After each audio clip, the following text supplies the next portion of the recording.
नमस्कार साथियों, कैसे हैं आप? सबका स्वागत है किरण शिक्षार्थी मंच पर। साथियों, इससे पिछले वाली क्लास में हम 10 को देख रहे थे, तो क्लास बीच में ही ड्रॉप हो गई थी। अब आगे देखते हैं।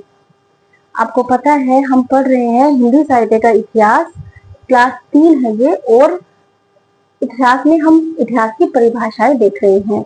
परिभाषाएं भी भाग 3 है। ठीक है, चलिए आगे देखते हैं। तो हम एडोल्फ 10 को देख रहे थे, तो यहाँ तक हम देख चुके थे और ये परिभाषा लिखी है मैंने, तो चलिए देख लेते हैं। टेन, इनका जो पूरा नाम है वो है हिप्पोलिक एडोल्फ टेन। ये आधुनिक इतिहास के जनक माने जाते हैं। इन्होंने इतिहास लेखन व अध्ययन में विधिवादी पद्धति का समावेश किया है। एक बार और देख लेते हैं। ये आधुनिक इतिहास के जनक माने जाते हैं। इन्होंने इतिहास लेखन व अध्ययन में विधिवादी पद्धति का समावेश किया है।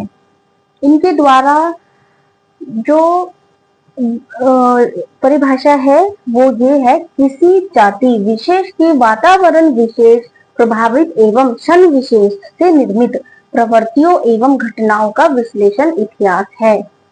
क्या परिभाषा दी है इन्होंने कहा है, किसी जाति विशेष की वातावरण विशेष प्रभावित एवं क्षण विशेष से निर्मित प्रवृत्तियों एवं घटनाओं का विश्लेषण इतिहास है। एक परिभाषा और है, आप चाहे तो अपने बिल्कुल नोट्स बना सकते हैं, आप इसको लिख सकते हैं। एक बार और देख लेते हैं। हम देख रहे हैं 10 को। इनके बारे में कुछ दो महत्वपूर्ण बिंदु हैं और ये इनकी परिभाषाएं है। तो चलिए, ये आधुनिक इतिहास के जनक माने जाते हैं। आधुनिक, मान लीजिए पेपर में यही क्वेश्चन आ जाता है कि आधुनिक इतिहास के जनक कौन माने जाते हैं, तो वो 10 माने जाते हैं। इन्होंने इतिहास लेखन व अध्ययन में विधिवादी पद्धति का समावेश किया है। और जो इन्होंने परिभाषा दी है वो ये है, किसी जाति विशेष की वातावरण विशेष प्रभावित एवं क्षण विशेष से निर्मित प्रभावित एवं घटनाओं का विश्लेषण इतिहास है।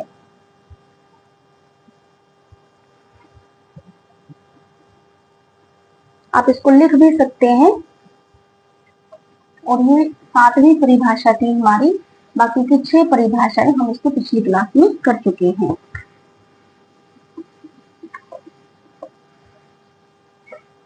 अब जो अगली परिभाषा है वो है हडसन की। हडसन क्या कहते हैं, साहित्य के इतिहास में काव्य रचयिता के व्यक्तित्व एवं प्रतिभा को भी महत्व देना चाहिए। नहीं, अभी तो 10 की एक परिभाषा और रहती है, हम वो भी कर लेते हैं, वो भी बहुत मस्त है। ठीक है, लिख लेते हैं यहाँ पर 10 की एक और परिभाषा है, वो भी लिख लेते हैं। किसी भी साहित्य के इतिहास को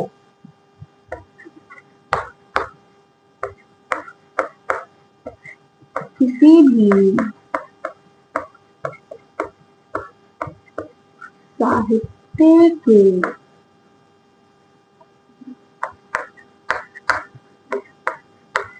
इतिहास को समझने के लिए उससे संबंधित जातीय समझने के लिए उससे संबंधित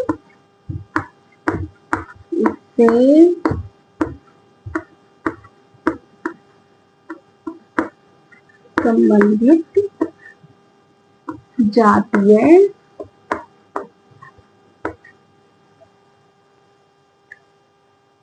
परंपराओं, राष्ट्रीय और सामाजिक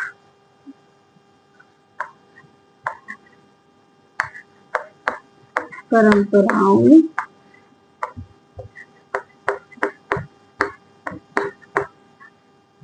राष्ट्रीय और सामाजिक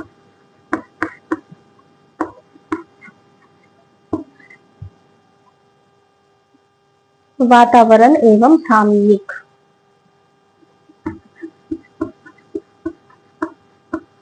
वातावरण एवं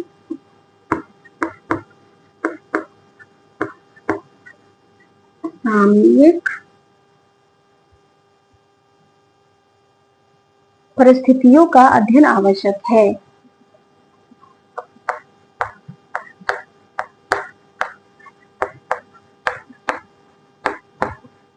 परिस्थितियों का अध्ययन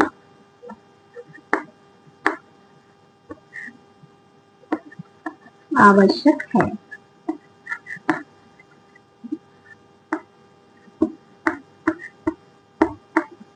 तो जो दूसरी परिभाषा है टेन की, उसमें टेन क्या कहते हैं, किसी भी साहित्य के इतिहास को समझने के लिए उससे संबंधित जातीय परंपराओं, राष्ट्रीय और सामाजिक वातावरण एवं सामयिक परिस्थितियों का अध्ययन आवश्यक है। देखिए, जब टेन का जिक्र आता है तो टेन की परिभाषाओं में जातीय वातावरण इन सबको महत्व दिया गया है, तो हम अच्छे से पहचान सकते हैं कि कौन सी परिभाषा टेन की है। देखिए, कुछ भी याद करने के लिए हमें पूरा रटना नहीं होता है, हमें एक कुछ कीवर्ड पकड़ने होते हैं, उससे आसानी से हम कोई भी चीज समझ सकते हैं। और ये बहुत इंपॉर्टेंट परिभाषा है, आप इसको बिल्कुल लिख सकते हैं। अगर आप ऐसे नोट्स बनाएंगे तो आपका बहुत अच्छा रिवीजन हो जाएगा।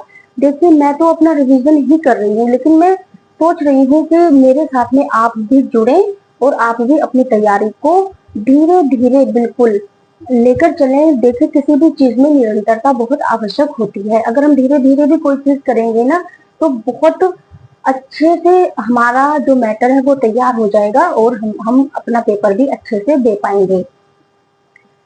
आप इसको लिख सकते हैं। एक बार देख लेते हैं कि टेन ने क्या कहा है। देखिए, टेन कहते हैं किसी भी साहित्य के इतिहास को समझने के लिए उससे संबंधित जातीय परंपराओं, राष्ट्रीय और सामाजिक वातावरण एवं सामयिक परिस्थितियों का अध्ययन आवश्यक है।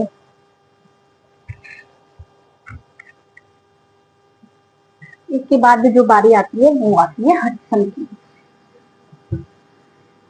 अभी तो परिभाषाएं भी बहुत रहती हैं, क्योंकि ये कोई 8वीं 9वीं के एग्जाम नहीं है और आजकल सतही तौर पर कुछ नहीं आता है कि हम सतही तौर पर पढ़ लेंगे, तो हमें डीपली पढ़ना होगा।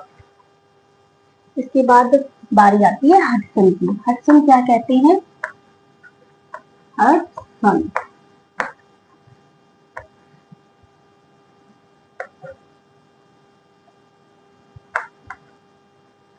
हडसन क्या कहते हैं, साहित्य के इतिहास में काव्य रचयिता, साहित्य के इतिहास में साहित्य के इतिहास में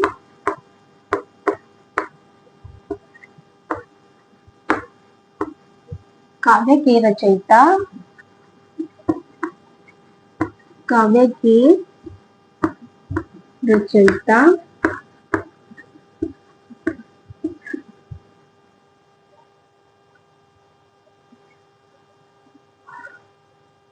के व्यक्तित्व एवं प्रतिभा को भी, के व्यक्तित्व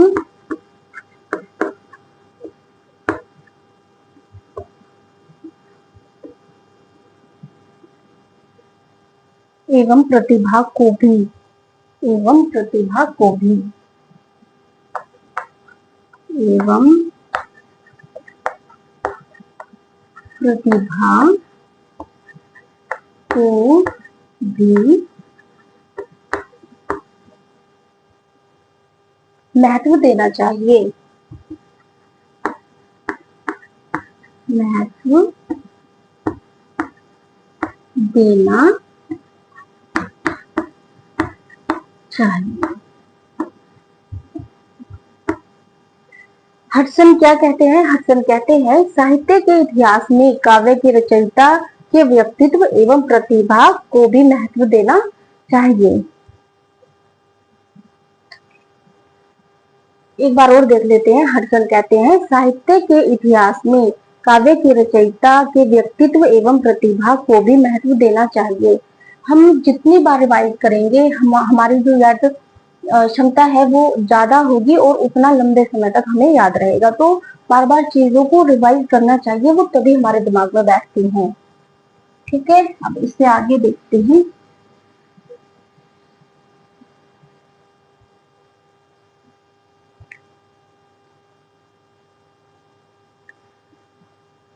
इससे आगे है Herald P सिमनसन।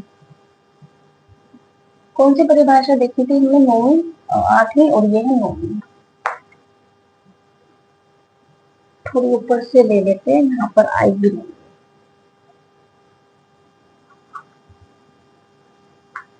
No, Harold P Simonson.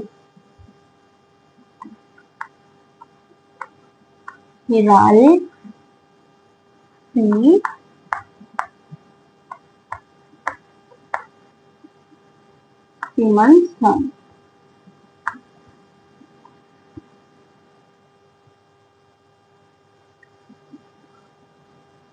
Harold P सिमनसन।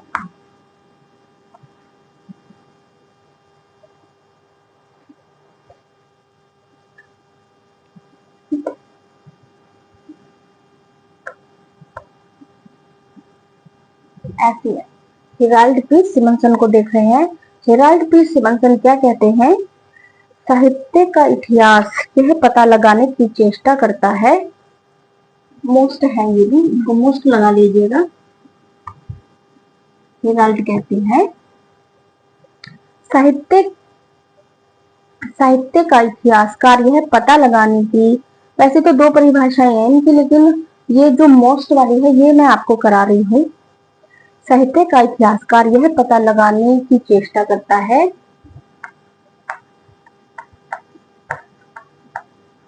साहित्य का इतिहासकार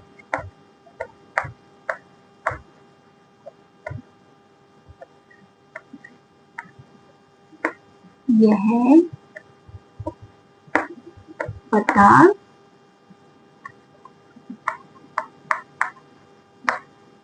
लगाने की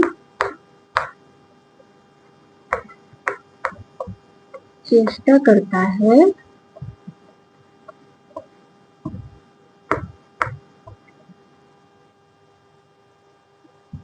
कि किसी लेखक ने अपने समय और किसी लेखक ने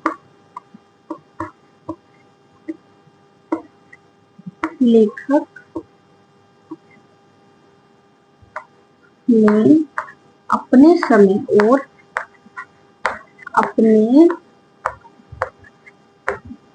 समय और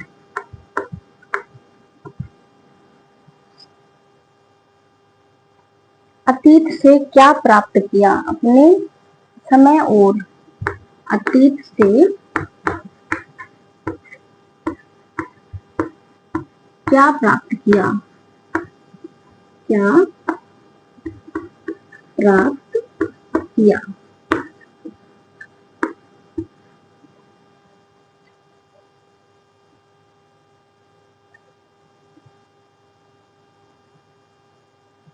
और बदले में उसने अपने समय तथा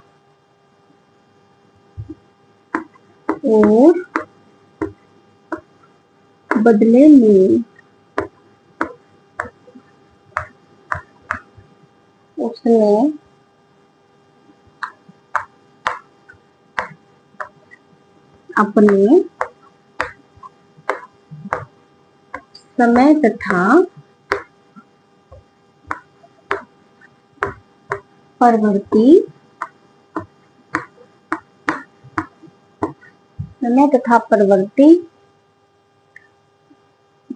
काल को क्या दिया? परवर्ती काल को क्या दिया?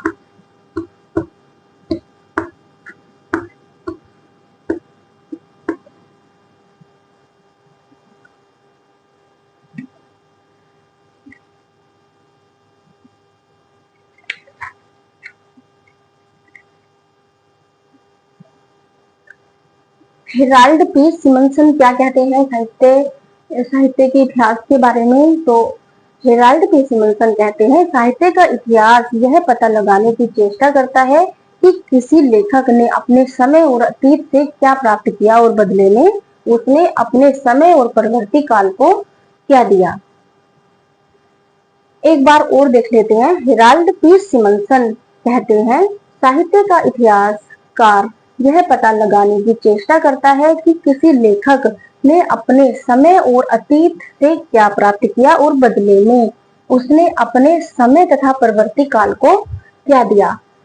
जो हमारे पाश्चात्य लेखक थे उनकी ये परिभाषाएं हो गई हैं, और अब जो हम देखेंगे वो देखेंगे हमारे जो हिंदी के लेखक हैं, इतिहास जिन्होंने इतिहासकार हैं, आलोचक हैं, उनकी परिभाषाएं भी हम देखेंगे, और वो देखेंगे अगली क्लास में। इस क्लास में इतना ही।